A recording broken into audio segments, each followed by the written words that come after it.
For this video I'm on the Cliffe Park Estate, which I think it's classed as Fulwell, or is it Seaburn or Roker? It could be. We're in the borderlands, but let's just say we're on the north side of Sunderland, and you can probably see in the distance the North Sea.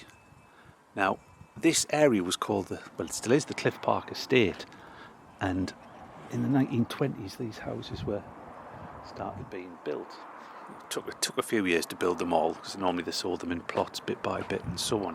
But this story is about something that was found on this street on November the 28th, 1928, by a labourer or trenchman who was doing some digging on the street when they were putting the house up. Now it says the top of Stanhope Road. Now it's not straightforward what the top of Stanhope Road is, because you could say that bit over there down at the end is the top of Stanhope Road. Also here is the top of Stanhope Road as well, where it meets, I think, is it Park Avenue it is. But to complicate things even more, there's another bit of Stanhope Road which goes up again, which I don't think any houses are actually on it. It's got the backs of houses onto it. I'll just show you. Yeah, so it's not even in a straight line. So there's the rest of Stanhope Road there. As you see, it's not even on a straight line with this Stanhope Road. So I don't know why it wasn't called something else, or whether that came later. So on the 28th of November, William Stottet, he was digging away, and he saw what he thought was like a small boulder beneath him. So he clanked it with his spade, and it smashed up. And when he looked down, it was actually a human skull. And the level it was, I think it was only 2'6" down, which isn't a great deal in depth. And underneath where the skeleton was, it was a solid rock. So whoever had been digging this particular hole for this skeleton couldn't go any further. So that's why it probably wasn't so deep. So he went and told the architect for the site, and they contacted the police. The police surgeon came out and looked at it, and he decided that it was a man, probably elderly, and it had been there for a considerable length of time. Now, as to what a considerable length of time was, or who he was, or what era he was from, that was it. That was literally the end of that particular story, because it was deemed to be old. There was no inquest was held, and then the police would have just either disposed of the remains in probably me and old cemetery, or it probably went off into storage or in some box in a museum somewhere. So just a little bit of a mystery of why this man was buried here. Now it was said he was crouched up. The skeleton was crouched up in the ground. Now 2'6" isn't a normal death.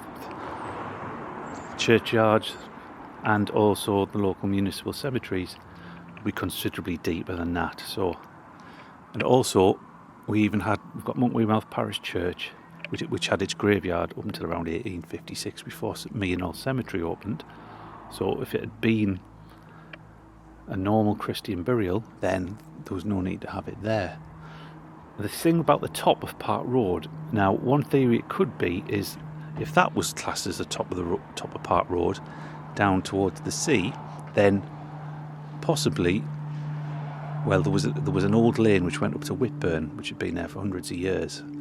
So if it was close to the top of that, he could have been buried there, because in the olden days, if somebody took their own life and a verdict of felo de se was brought in by the coroner in the inquest, then that person was denied a Christian burial and buried in the road, one of the roads, or there were lanes mainly in those days, on the edge of town. I have come across one other instance of that, and that was done on the Riot Road around 1820 for a lady who lived at Bishop Weymouth Pans, which is near Weymouth Bridge, and she was taken out with a loud crowd and buried underneath into the road. So I don't think she's ever been discovered. One day she'll probably be dug up. So there'll be probably countless others on the main roads out of Sunderland, like Chester Road, the Riot Road, possibly Newcastle Road, Weymouth. So that's just, you know, one possibility. Could also have been somebody who had been murdered, or somebody that hadn't wanted the body to be found.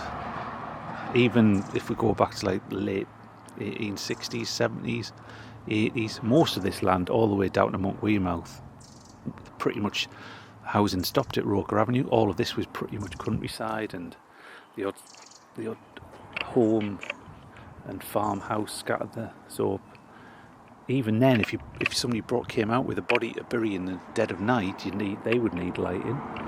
So the farmer might have spotted them, looking out for poachers, thieves, and it was also back in those days, if anybody was out and about after dark, it was suspected that they were always up to no good. So if a policeman saw somebody out at 2 o'clock in the morning walking around the middle of Sunderland, then it would draw attention. So as to whoever this person was, I doubt we'll ever know. If it happened now, obviously we would have had some, like, could possibly done DNA, carbon dating, that type of stuff. So that was just the story of the Roker skeleton. You never know, there could be some more other ones hidden around in which lay undiscovered in other people's gardens and so on. It could have been didn't mention any grave goods were found or anything else considered with it, so it's just a purely random skeleton buried in this part of Roker. So thank you everybody watching. If you did enjoy it, please give the video a like and click on the subscribe button, and you'll get the latest videos when they get uploaded. Thanks for watching.